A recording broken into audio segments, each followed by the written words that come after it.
Joining us now, one of the Democrats who has called for President Biden to step aside, Massachusetts Democratic Congressman Seth Moulton. Congressman, thanks for being with us. On Morning Joe this morning, you probably noted that Nancy Pelosi stopped well short of saying that President Biden should stay in the race. Let's watch that exchange with Jonathan Lemire. It's up to the president to decide if he is going to run. We're all encouraging him to make that decision because time is running short. He has made the decision. He has said firmly this week he is going to run. Do you want him to run?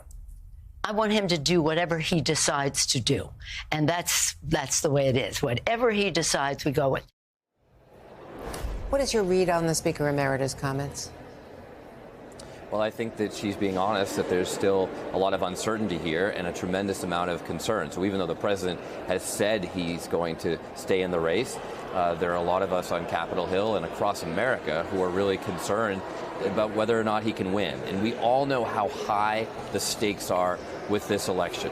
The other choice is a convicted criminal who incited a mob to attack the Capitol right here in Washington, something that's never happened before in American history, Andrea. So if that's the other choice, we've got to win this election for not just the sake of our party, but arguably the sake of our democracy. So the stakes are really high. We need to make sure that whoever our nominee is, he or she can beat Donald Trump. And I know that Speaker Emerita Pelosi shares those concerns. And what would you like to see or hear from Hakeem Jeffries? He's in a tough spot. You know, he's a party leader. The Senate leader, Chuck Schumer, is certainly not giving him any political cover from that from the upper house. So, right. What can he do with so much division in the ranks? He doesn't have a clear mandate from the dissenters, from you people. Right. Well, one thing that we have to understand is that the president has got to be all in until he's not. You know, when I see a colleague resign from Congress, you don't dribble out that announcement, right? All of a sudden, one day you just say, I'm resigning. It's the same thing with the president and this race. And therefore, the key leaders in the party have to be all in with the president until the president's not in. So I understand why, even though Hakeem Jeffries represents our caucus, which includes a wide variety of concerns from all corners of the caucus, I understand why he personally still has to say he's with the president, because as of right now, he is our nominee. But I know that what Hakeem Jeffries and the other leaders are conveying to the White House in private are all the concerns that you heard expressed at the meeting yesterday and all our private conversations that we're having with colleagues on Capitol Hill. And what about the fact that you, by speaking out, Nancy Pelosi warned about lawmakers speaking out, can weaken the president and frankly, weaponize the Trump attacks? Well, of course, this is a concern that I took very carefully. And I'll tell you, Andrea, this is even more personal for me than that, because Joe Biden has been a real friend to me. He was the first major politician to come up and campaign after a contentious primary that I won in Massachusetts, campaigned for me, before other people in Massachusetts even were willing to do that.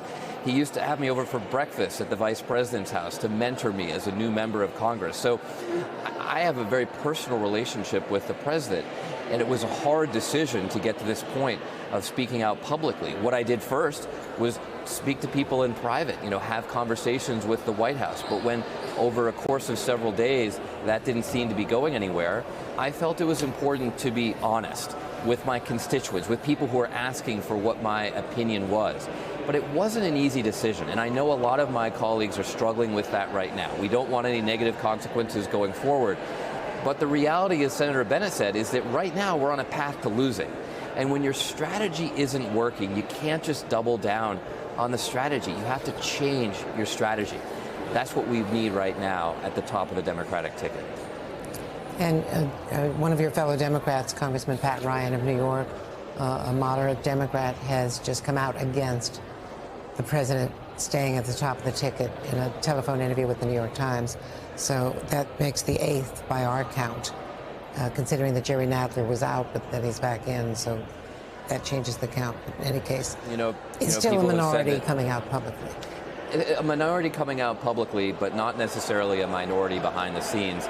And I think you're going to see that number go up. You know, people have said, Seth, you're on a small island here.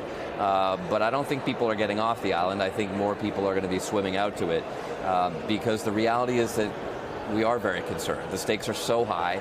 We have to win this election. One of your fellow veterans, Mikey Sherrill, came out against yesterday. What are your concerns about Donald Trump in terms of NATO and in terms of Ukraine? You know, I'll tell you what, we're all very focused on the concerns that Donald Trump presents to democracy. I mean, literally changing the way our Constitution works here at home. But I actually think the most serious concerns for all of us are what he could do overseas. He said he won't defend Taiwan, which is literally inviting Xi Jinping to invade, and that could start World War III that, I mean, not to ruin the mood here, I mean, could literally end in a nuclear holocaust. So the stakes are extraordinarily high internationally.